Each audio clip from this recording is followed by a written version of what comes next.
Good evening, everyone. I'm Matthew Taylor. I'm Chief Executive of the RSA, and it's my enormous pleasure to welcome you here for this evening's special event. Can you make sure your mobile phone is switched to silent?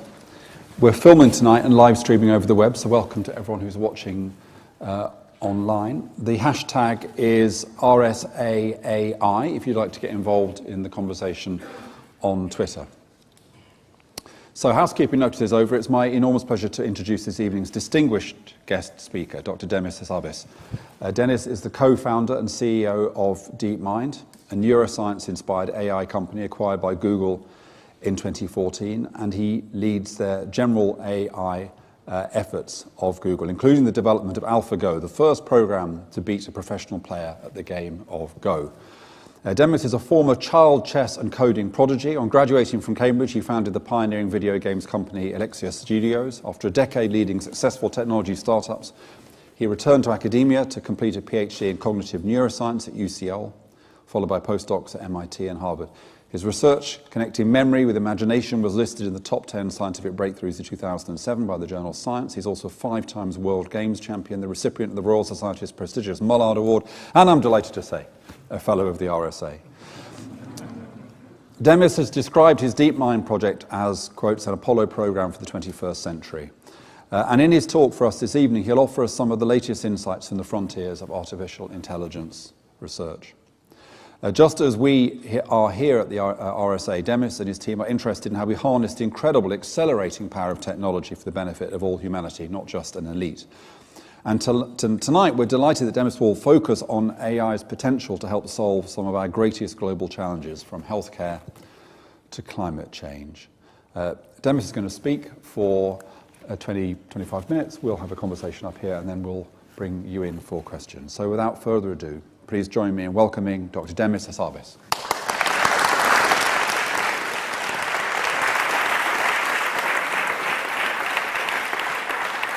Thanks, Matthew, for that introduction. It's a great pleasure to be here. I'll always love visiting the Royal Society of Arts, and it's great to have these kinds of dialogues between the sciences and the arts. So I'm going to talk about artificial intelligence and what's sort of happening at the cutting edge of artificial intelligence through the lens of the work that we're doing at DeepMind. So DeepMind was founded in 2010, and we joined forces with Google in 2014. And one way you can think about DeepMind, one way I describe it, is as an Apollo program effort for AI. And what that means, what we sort of mean by that, is to bring together the world's best scientists and best engineers and put them in a kind of perfect environment surrounded by all the resources they need to try and make as quick and a rapid progress on the topic of AI as possible. So we're around 350 people now and over 250 research scientists working at DeepMind. So it's probably the biggest collection anywhere in the world of brain power focused on this issue. But we're not just researching AI in terms of pushing the boundaries of AI research. Another thing that we're sort of experimenting on is also a kind of new way of organizing science. And I haven't got time to sort of go into that today. That'd be a whole other lecture in itself. But you can sort of, the summary is really trying to create a hybrid organization that combines the best from the sort of top Silicon Valley startup culture, the focus and the buzz and the energy they have, with the best from academic institutes when they're operating very well, kind of blue sky thinking, interdisciplinary work, and creative thinking that they encourage, and trying to meld together the best from both of those worlds. So our mission, where we describe it normally, is sort of articulate it as a kind of 2-step process. So step 1, fundamentally solve intelligence. And then step 2, we think that it would naturally follow, if you did step 1, that you could use that power of that technology to practically solve, help us as a society solve everything else. Now, that might seem a little bit fanciful and far-fetched, but I hope by the end of this talk, I'll have convinced you that at least it is plausible that this could happen. So in terms of approaches to AI, I think there's at least 4 dimensions that it's worth thinking about AI in, and then the different types of AI and the different ways different industrial groups and academic institutes approach trying to build AI kind of spans these 4 dimensions.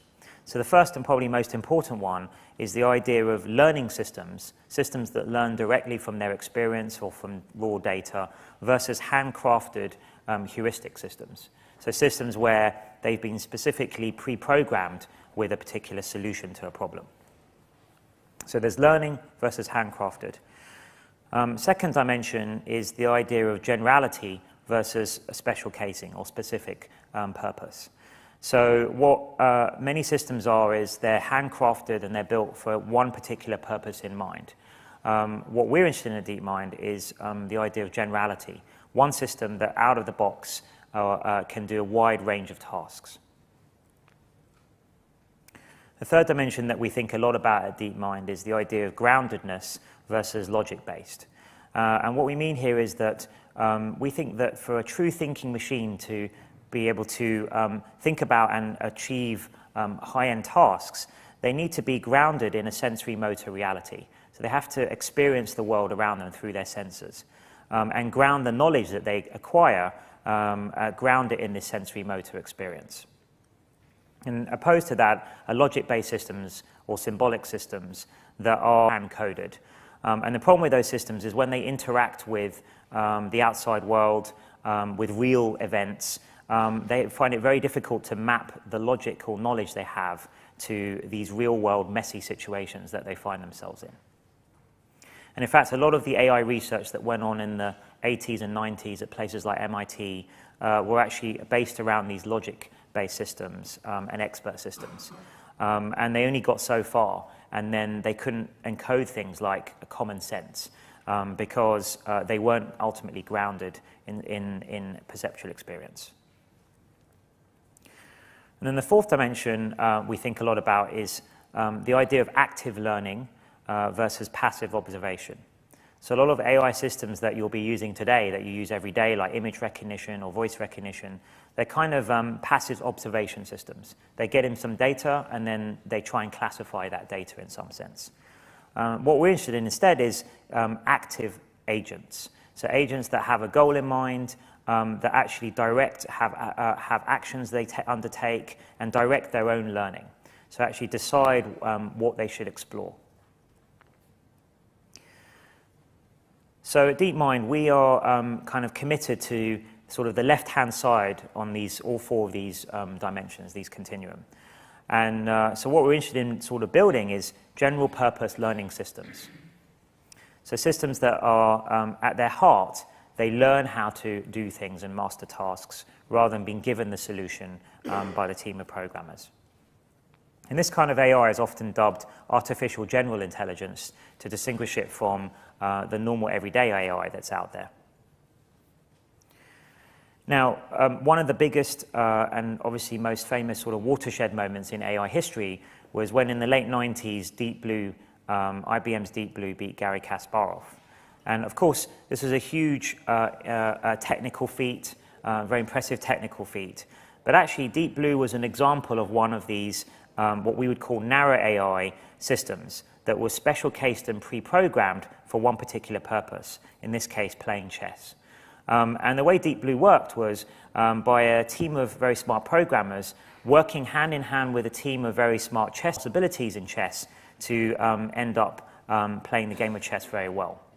But Deep Blue, although it was incredible at chess, it was not able to do anything else. So not even, for example, play a much simpler game like noughts and crosses. It would have to be, none of the knowledge that it had was useful for anything else. It would have to be pre-programmed with a whole new set of rules and heuristics in order to do anything else. So in some sense, this was slightly unsatisfying from an AI point of view. In a way, is that really intelligence? Where does the intelligence of that software reside? It's not really in the machine or the algorithm. It's actually in the mind of the programmers who solved that problem. So we wanted to go sort of beyond this kind of narrow AI and work on this kind of general purpose learning system. So we came up and pioneered with a technique called deep reinforcement learning, which has now become all the rage in AI research. And we've been working on this sort of since the beginning, since the founding of DeepMind. And it's sort of combining two techniques together: deep learning, which is hierarchical neural networks that are used to perceive the world around them. So this is what's, if you interact with any image recognition through photo search on your phone or voice recognition by speaking into your phone, it will most likely be using deep learning systems at the back end. And we combine that with another technique called reinforcement learning, which is about trying to select the right action from the set of available options to you at that moment that will best get you towards its goal. So we combined these two techniques together and scaled them up. Now, we used computer games as a training platform for developing and testing our AI algorithms. Partly that was my background from computer games. That's what I used to do prior to DeepMind, was design and program AI for computer games. And I realized that virtual environments, including games, are a much more efficient way to test out the capabilities of your AI systems than say using something like real-world robotics, which are much slower and messier and more expensive to deal with. So we're very interested in robotics as an application, but we don't usually use it as a development platform. We use these virtual environments. And you can see why they'd be much more efficient, because you can obviously run millions of simulations at once in the cloud and train your algorithms on a much more fast iteration. So it gives us much quicker feedback as to whether these algorithms are working. Another important thing about games is that when you're on a very long-term mission like we are, multi-decade mission, then it's even more important to know in the short term that you're heading in the right direction. And because games lend themselves very nicely to measuring progress in the terms of scores, or it's often very easy to have a proxy to a score if there isn't a direct score, you can know very quickly if the changes you've made to the AI algorithms are actually heading you in the right direction. So we started with probably the most iconic of the game consoles that really started off the whole gaming boom, which was the Atari 2600 computer from the 80s. And there's lots of very good emulators now for these, and we took one of those open source emulators and sped it up. And then we used it as our proving ground for our initial algorithms. So we took 50 classic 8-bit games. For those of you old enough in the audience, you might remember some of these. Some of the most iconic games ever, like Space Invaders, these kinds of games. And before, I just want to show you a video of how these agents perform. But before I do that, I just want to explain what it is you're going to see. So the agents here, all they get as their input are the raw pixels on the screen. So it's around 30,000 numbers per frame, because the screen is 250 by 150 pixels in size. And the goal here that we set the agent is to maximize the score. Everything else is learned completely from scratch, from first principles. So it doesn't have any idea what it's controlling, what gets it points, what the rules of the game are. It doesn't even have any idea about how video streams work, so the idea that pixels next to each other are correlated in time. It has to find and learn about all this structure for itself from first principles by experimenting and experiencing the game, by playing the game. And then we add an additional constraint that we want one system to play all the different games out of the box. So the same system with the same parameter settings can actually master all these 50 different games. Some of them very, very different in terms of their objectives and the way they look. So this is the notion, again, of generality coming in. So I'll show you this one. I've only got time today to show you one video, and I'll show you my favorite one, which is from a game called Breakout. Our algorithm is called DQN. And in this game, Breakout, the player plays, you control this pink bat at the bottom of the screen, and there's this little pink ball, this pixel ball, that's bouncing off this rainbow-colored wall. And what you've got to try and do is knock out the bricks from the rainbow-colored wall brick by brick, but not let the ball go past your bat. If the ball goes past your bat, you lose a life. And what I'm going to show you now as I roll the video is the agent getting better over time after it's played a certain number of games, and it will carry on improving as it gets more and more experience with the game. So this is after 100 games. So it's not very good yet at playing the game, but it started to get the hang of the idea that it should move this bat towards the ball, and that letting the ball go past the bat is probably a bad idea. Now, after 300 games, so like another couple hundred games, now it's almost perfectly mastered the game and can kind of play it as well as any human could play this, and it gets the ball back most of the time, even if it's coming back at very fast angles. So we thought that was pretty cool, but what would happen if we let the agent play for another 200 games? And what it did was this unexpected it found that the kind of best strategy was to dig a tunnel around the left-hand side of the wall and send the ball right round the back. And with this kind of incredible efficiency and accuracy, sort of superhuman accuracy. And obviously realized that was the most effective strategy with the least risk.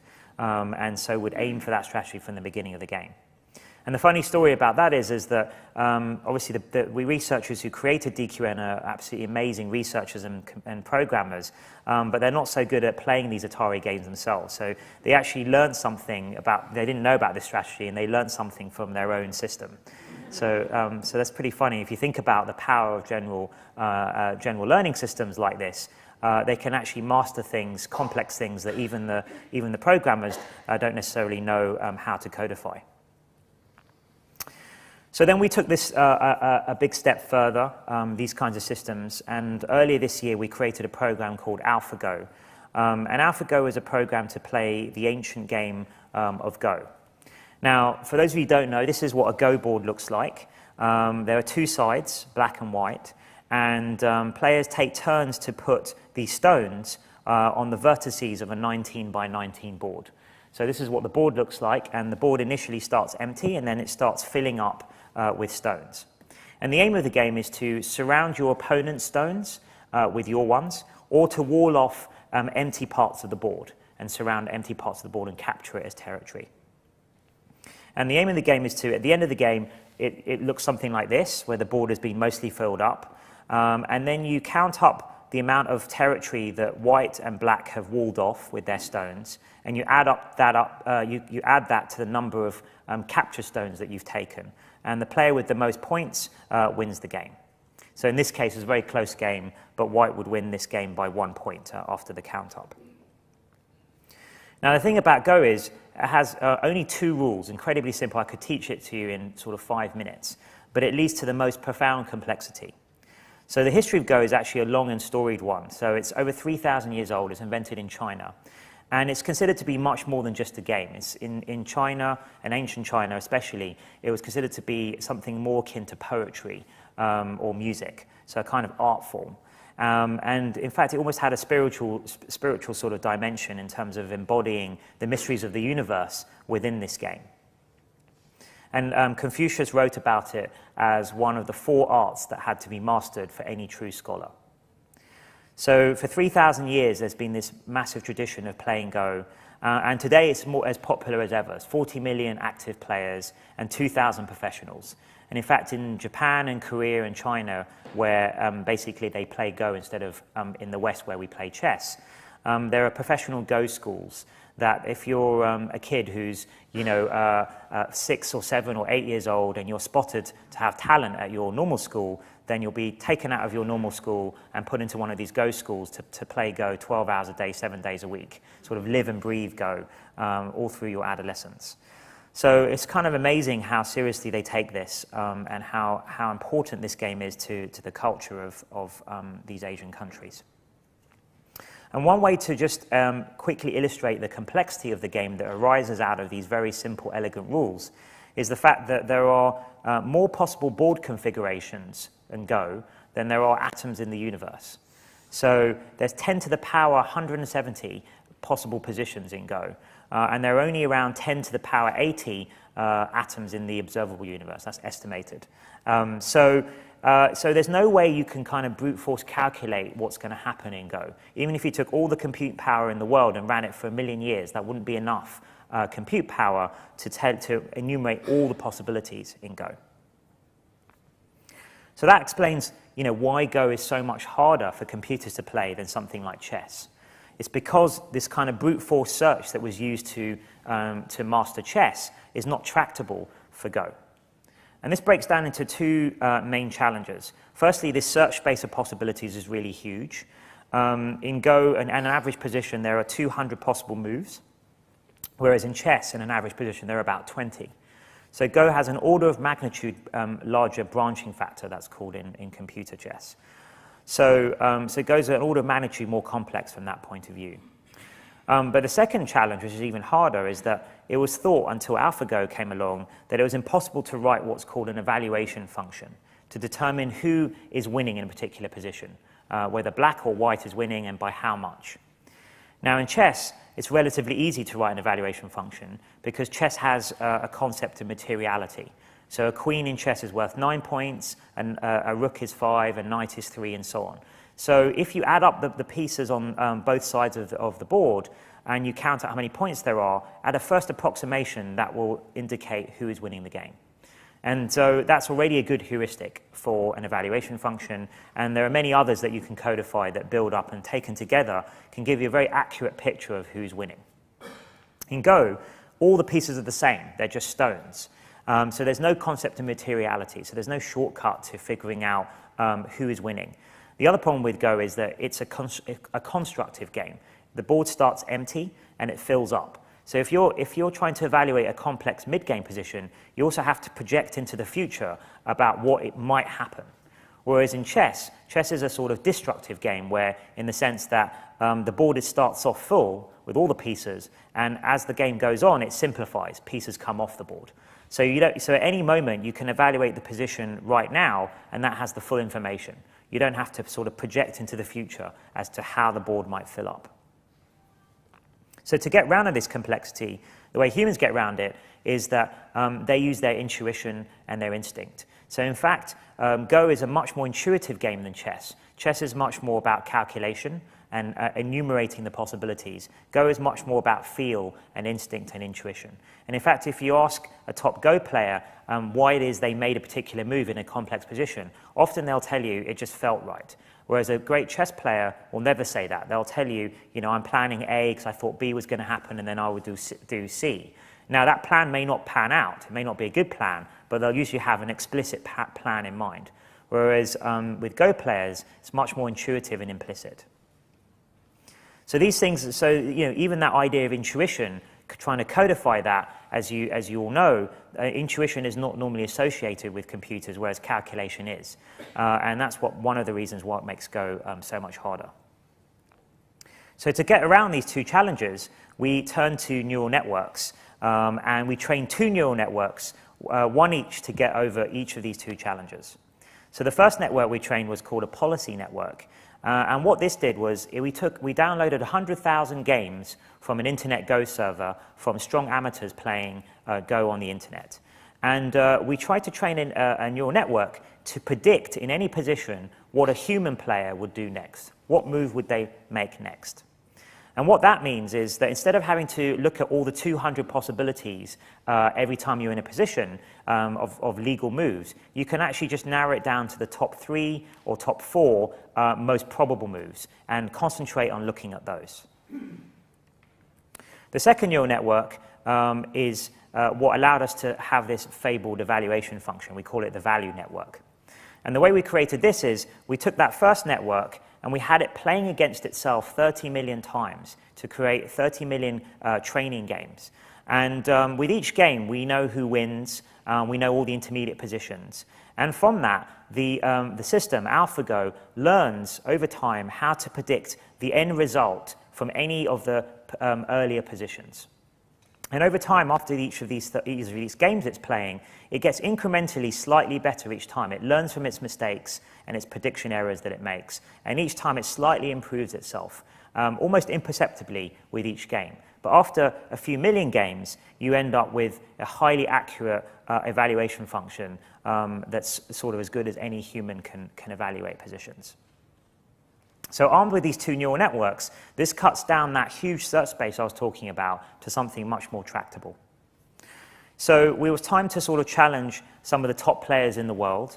And in March earlier this year, we challenged, we did a $1 million challenge match against Lee Sedol, who is a South Korean grandmaster and considered to be the best player of the past decade.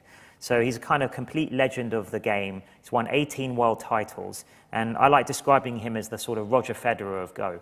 So, he's sort of been at the top for the last 10 years, won the most Grand Slams, but is still at the top even now.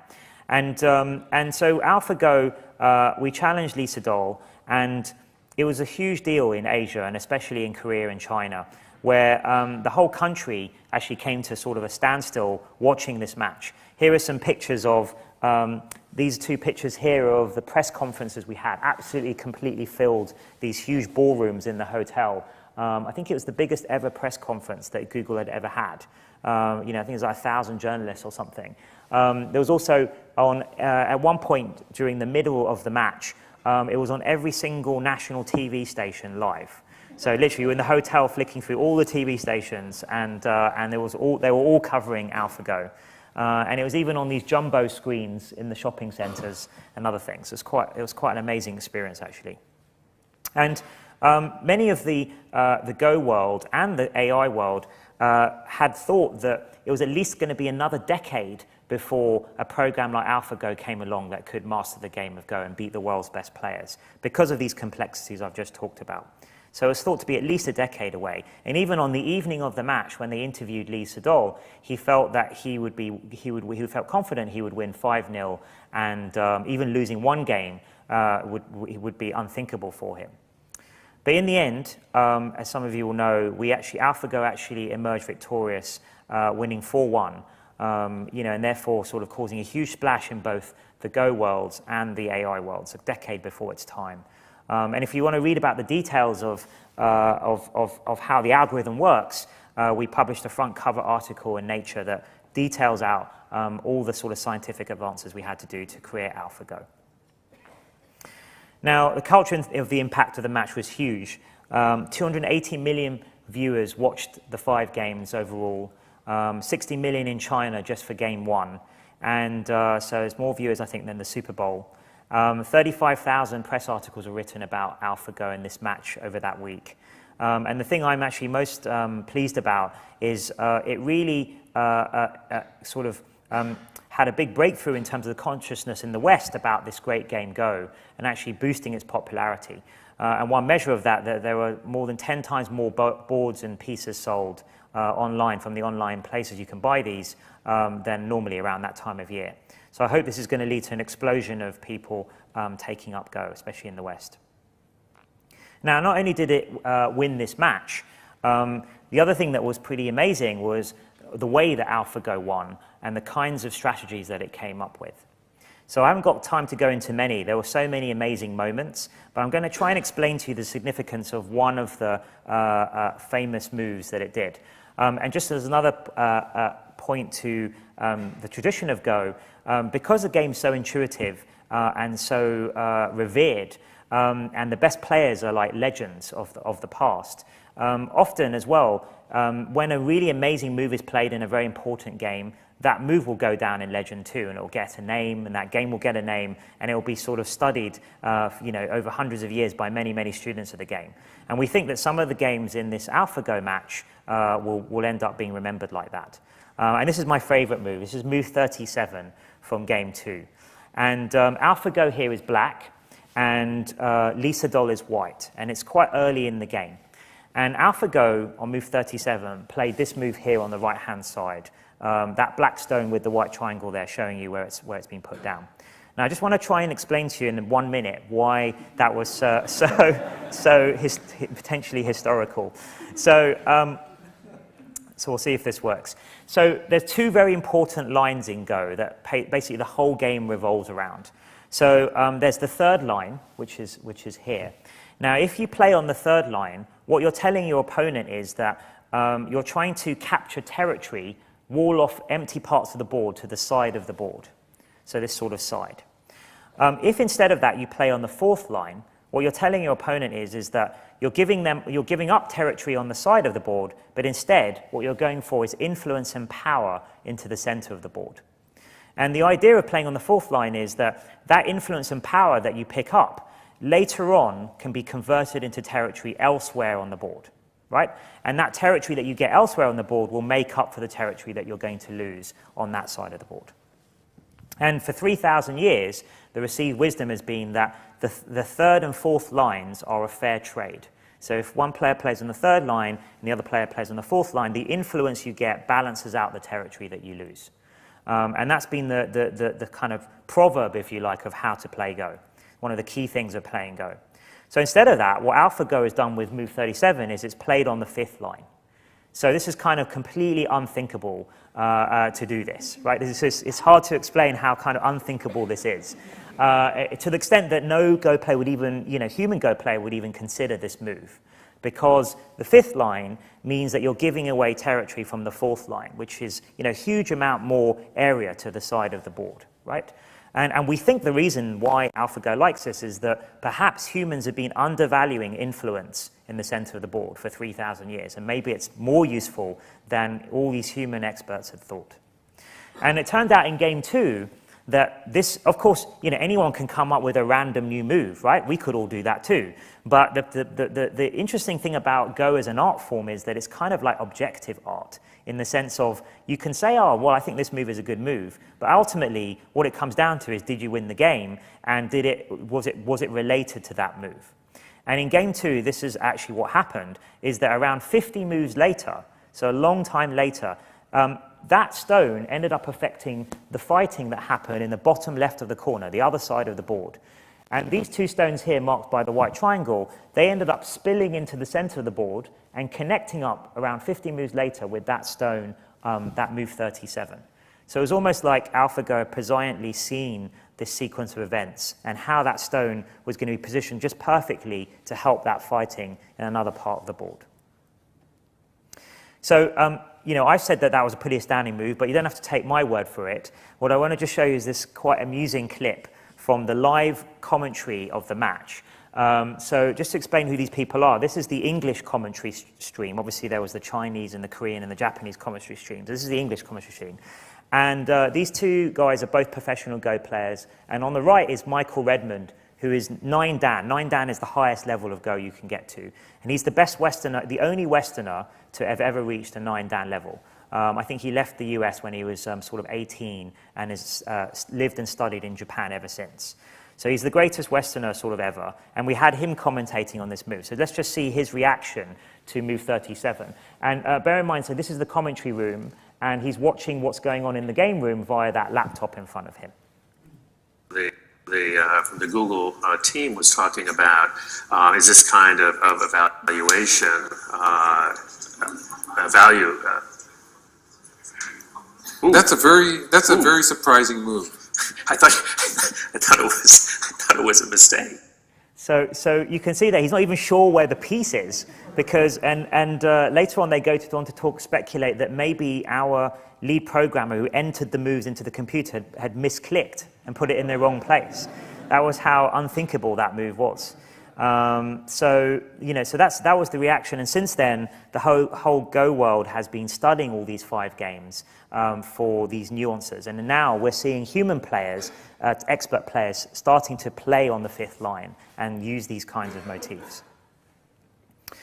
So Lisa Doll's reaction was quite interesting too. So this is a view of the match room over there on the right, and this is the top-down view of the actual board with the move 37 played. And you can see there's our programmer Adja Huang on the left who's entering the moves, but on the right there's an empty chair where Lisa Doll was sitting. And he basically got up and left for 15 minutes after this move. No one knew where he went. We thought he might have left the building.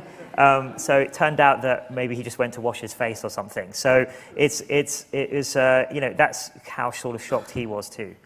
But then, of course, this whole match spurred Lisa Doll onto even greater heights, and he came back in game 4, which is the game that he won, and he played his own incredible move on move 78. And I haven't got time to explain why this move was amazing, this white move here with the black triangle in the center of the board, but it was an amazing move that really surprised AlphaGo. And later on, when we looked at the logs of what AlphaGo was thinking, it only gave this move a less than 1 in 10,000 chance of happening. So it hadn't really analyzed this move at all, and it caused some error in its an evaluation.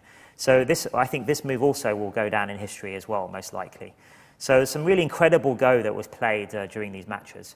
And what was great is after Lisa Doll is this amazing guy, and we had several sort of dinners together during the match and before the match and after the match. And he told me that this AlphaGo match was one of the greatest experiences of his life and had renewed his passion for the game. He's coming towards the end of his career now. He's been playing this game for, I think he's 33, he's been playing it for nearly 30 years. And this completely renewed his passion for the game and sort of made him feel like there was this huge greenfield spaces to explore still. And he was going to start exploring that.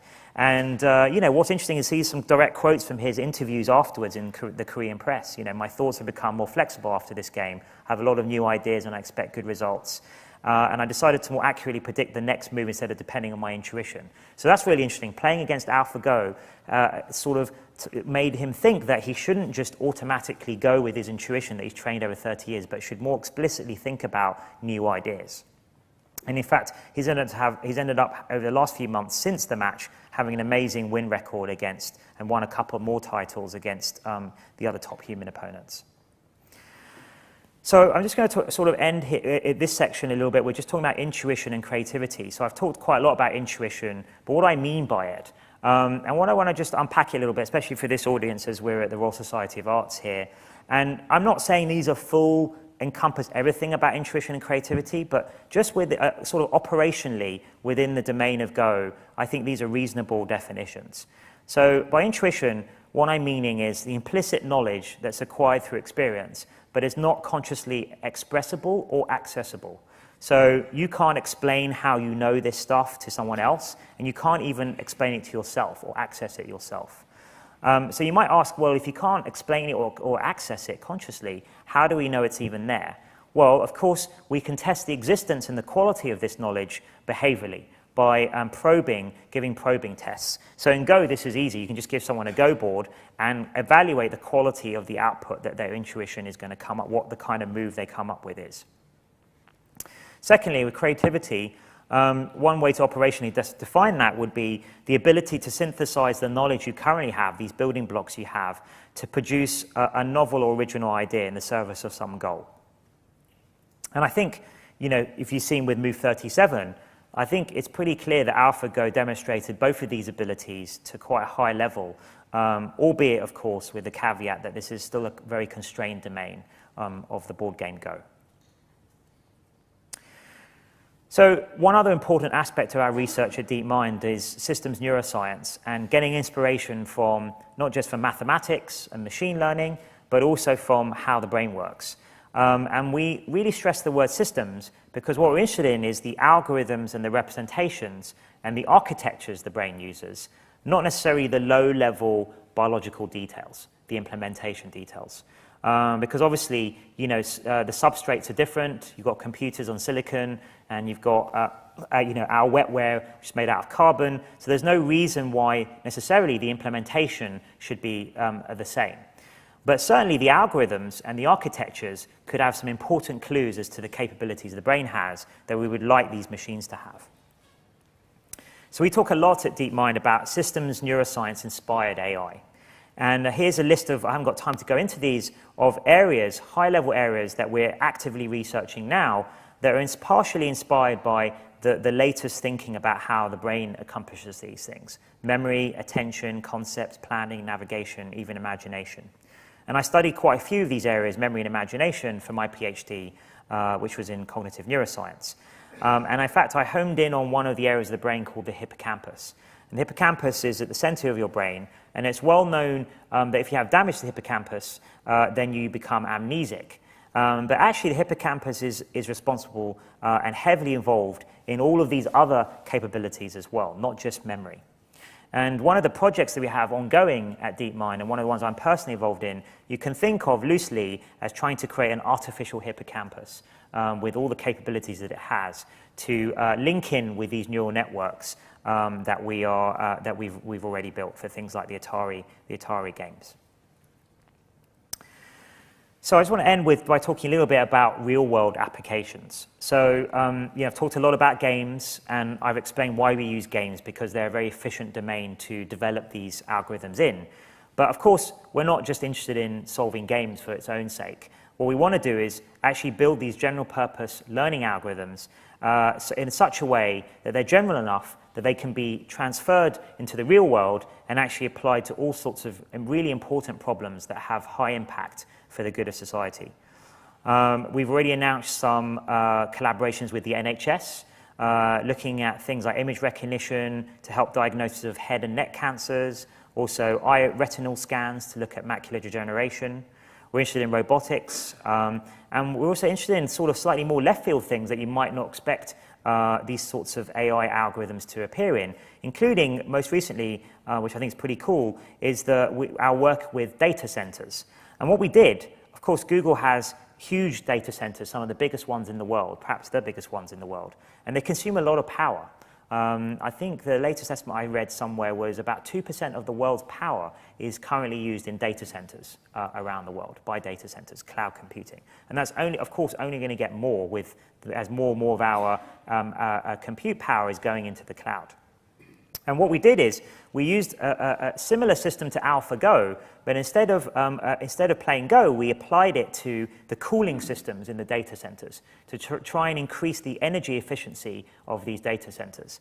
And what we managed to do, which was quite surprising to the data center engineers, was we managed to save 40% of the energy that was used by the cooling systems, which ends up meaning that the whole data center is 15% less power usage. And obviously that's worth tens of millions of dollars a year, but it's also very good for the environment, of course. And what AlphaGo does, or our data center optimization system does, is it controls, all the cooling systems, the fans, opening the windows, the cooling water, even where the compute power is being routed to within the data center, the calculations. All of those things are optimized, and its inputs are all the sensory data, the thermometers, the temperature gauges, and the fan speeds, and so on. And here's the graph of what happened. This is the power that's being used in the data center, the power usage efficiency, and you can see the sharp spike down when we turn on this AI system, and now that's controlling the data center, and then when we turn it off, it spikes back up to where it was originally, the power. So it makes a huge difference. And what we're thinking is that, well, why don't we optimize something like the grid, the energy grid at national scale? There's no need to just think about a data center. There must be huge inefficiencies also at grid scale.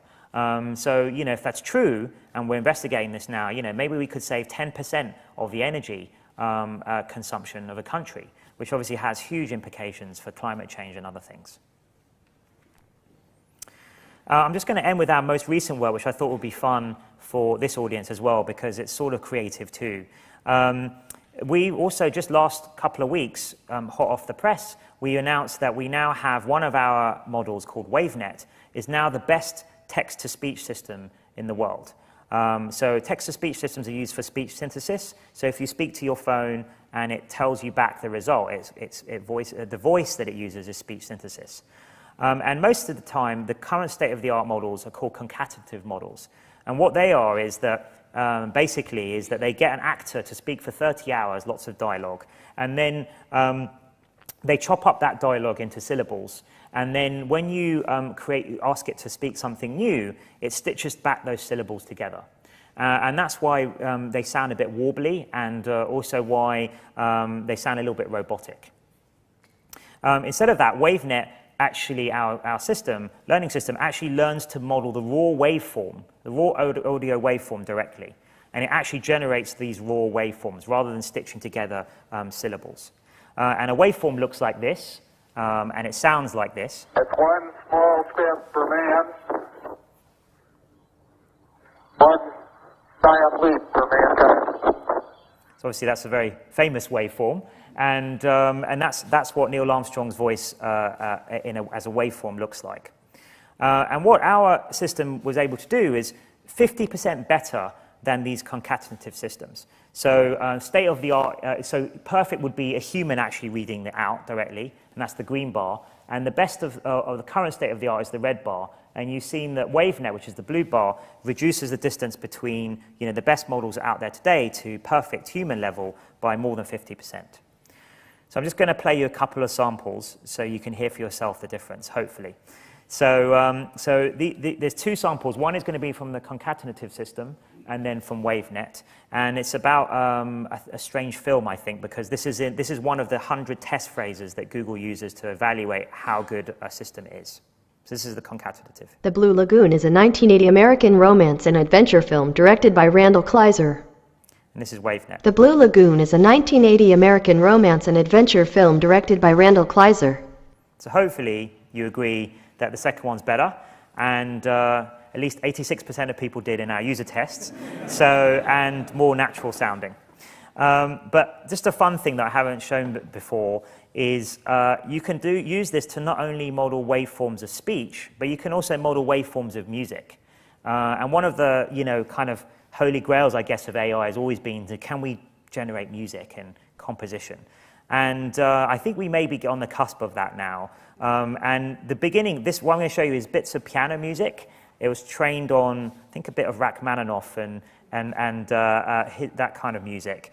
And it's just free form constructing, creating. So we haven't really told it to, it doesn't understand anything about long-term melody yet, or these kinds of things. That's coming. But this is the sort of free form composition that it's doing.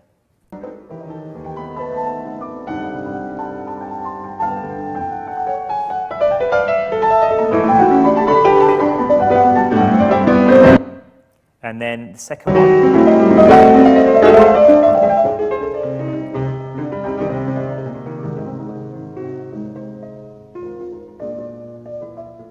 So it's a bit like a drunken pianist at the moment, but it's creating, that sound. That's not a synthesized sample. It's creating that sound, that piano sound you can hear, all the nuances of that sound. And it's creating what, to our surprise, because we've just started working on this, it's already creating sort of musically interesting sounding, compositions. Of course, it's changing style too quickly, but if we can make it sort of stick to one style for longer, we think we might have something there.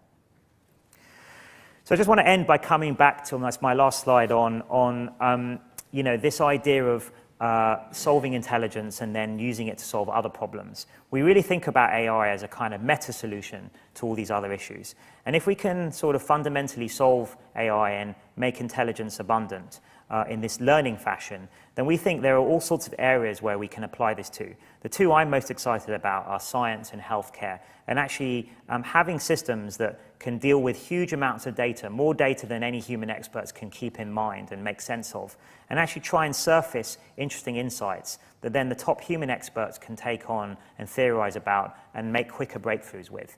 So I see AI as one of the most powerful tools we can create to help aid these research programs and the best scientists and clinicians to do their jobs even better. Thanks for listening.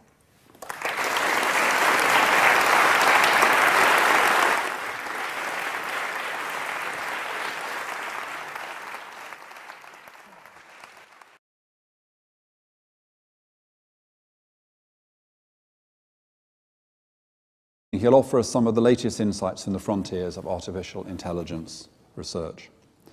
Just as we are here at the RSA, Demis and his team are interested in how we harness the incredible accelerating power of technology for the benefit of all humanity, not just an elite. And tonight we're delighted that Demis will focus on AI's potential to help solve some of our greatest global challenges, from healthcare to climate change. Demis is going to speak for 20-25 minutes. We'll have a conversation up here and then we'll bring you in for questions. So without further ado, please join me in welcoming Dr. Demis Hassabis.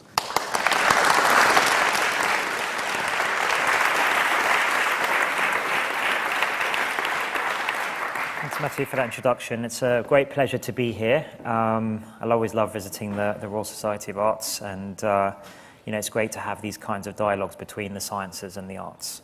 So I'm going to talk about artificial intelligence and what's sort of happening at the cutting edge of artificial intelligence through the lens of the work that we're doing at DeepMind. So DeepMind was founded in 2010, and we joined forces with Google in 2014. And one way you can think about DeepMind, one way I describe it, is as an Apollo program effort for AI. And what that means, what we sort of mean by that, is to bring together the world's best scientists and best engineers and put them in a kind of perfect environment surrounded by all the resources they need to try and make as quick and a rapid progress on the topic of AI as possible. So we're around 350 people now and over 250 research scientists working at DeepMind. So it's probably the biggest collection anywhere in the world of learning systems, systems that learn directly from their experience or from raw data versus handcrafted heuristic systems. So systems where they've been specifically pre-programmed with a particular solution to a problem. So there's learning versus handcrafted. Second dimension is the idea of generality versus a special casing or specific purpose. So what many systems are is they're handcrafted and they're built for one particular purpose in mind. What we're interested in at DeepMind is the idea of generality. One system that out of the box can do a wide range of tasks. The third dimension that we think a lot about at DeepMind is the idea of groundedness versus logic-based. And what we mean here is that we think that for a true thinking machine to be able to think about and achieve high-end tasks, they need to be grounded in a sensory motor reality. So they have to experience the world around them through their senses and ground the knowledge that they acquire, ground it in this sensory motor experience. And opposed to that are logic-based systems or symbolic systems that are hand-coded. And the problem with those systems is when they interact with the outside world, with real events, they find it very difficult to map the logical knowledge they have to these real-world messy situations that they find themselves in. And in fact, a lot of the AI research that went on in the 80s and 90s at places like MIT were actually based around these logic-based systems and expert systems. And they only have brain power focused on this issue. But we're not just researching AI in terms of pushing the boundaries of AI research.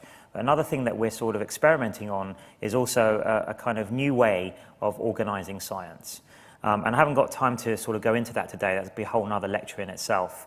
But you can sort of, the summary is really trying to create a hybrid organization that combines the best from the sort of top Silicon Valley startup culture, the focus and the buzz and the energy they have, with the best from academic institutes when they're operating very well, kind of blue sky thinking, interdisciplinary work, and creative thinking that they encourage, and trying to meld together the best from both of those worlds. So our mission, way we describe it normally is sort of articulate it as a kind of two-step process. So step one, fundamentally solve intelligence. And then step two, we think that it would naturally follow, if you did step one, that you could use that power of that technology to practically solve, help us as a society solve everything else.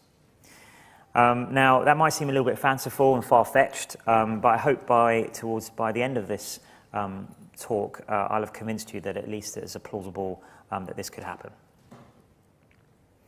So in terms of approaches to AI, I think there's at least 4 dimensions that it's worth thinking about AI in, and then the different types of AI and the different ways different industrial groups and academic institutes approach trying to build AI kind of spans these 4 dimensions. So the first and probably most important one is the idea of we got so far, and then they couldn't encode things like a common sense because they weren't ultimately grounded in perceptual experience. And then the 4th dimension we think a lot about is the idea of active learning versus passive observation. So a lot of AI systems that you'll be using today, that you use every day, like image recognition or voice recognition, they're kind of passive observation systems. They get in some data, and then they try and classify that data in some sense. What we're interested in instead is active agents. So agents that have a goal in mind, that actually have actions they undertake, and direct their own learning. So actually decide what they should explore. So at DeepMind, we are kind of committed to sort of the left-hand side on all 4 of these dimensions, these continuum. And so what we're interested in sort of building is general-purpose learning systems. So systems that are, at their heart, they learn how to do things and master tasks rather than being given the solution by the team of programmers. And this kind of AI is often dubbed artificial general intelligence to distinguish it from the normal everyday AI that's out there. Now, one of the biggest and obviously most famous sort of watershed moments in AI history was when in the late 90s, Deep Blue, IBM's Deep Blue beat Garry Kasparov. And of course, this was a huge technical feat, very impressive technical feat. But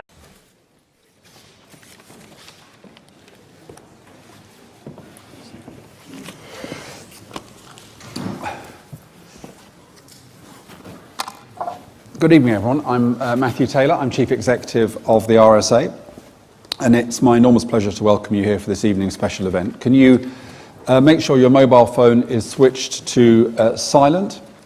We're filming tonight and live streaming over the web, so welcome to everyone who's watching online. The hashtag is RSAAI if you'd like to get involved in the conversation on Twitter. So housekeeping notice is over. It's my enormous pleasure to introduce this evening's distinguished guest speaker, Dr. Demis Hassabis. Demis is the co-founder and CEO of DeepMind, a neuroscience-inspired AI company acquired by Google in 2014, and he leads their general AI efforts of Google, including the development of AlphaGo, the first program to beat a professional player at the game of Go. Demis is a former child chess and coding prodigy. On graduating from Cambridge, he founded the pioneering video games company Alexius Studios. After a decade leading successful technology startups, he returned to academia to complete a PhD in cognitive neuroscience at UCL, followed by postdocs at MIT and Harvard. His research connecting memory with imagination was listed in the top 10 scientific breakthroughs of 2007 by the journal Science. He's also 5 times World Games champion, the recipient of the Royal Society's prestigious Mullard Award, and I'm delighted to say, a fellow of the RSA. Demis has described his DeepMind project as, quotes, an Apollo program for the 21st century. And in his talk for us this evening,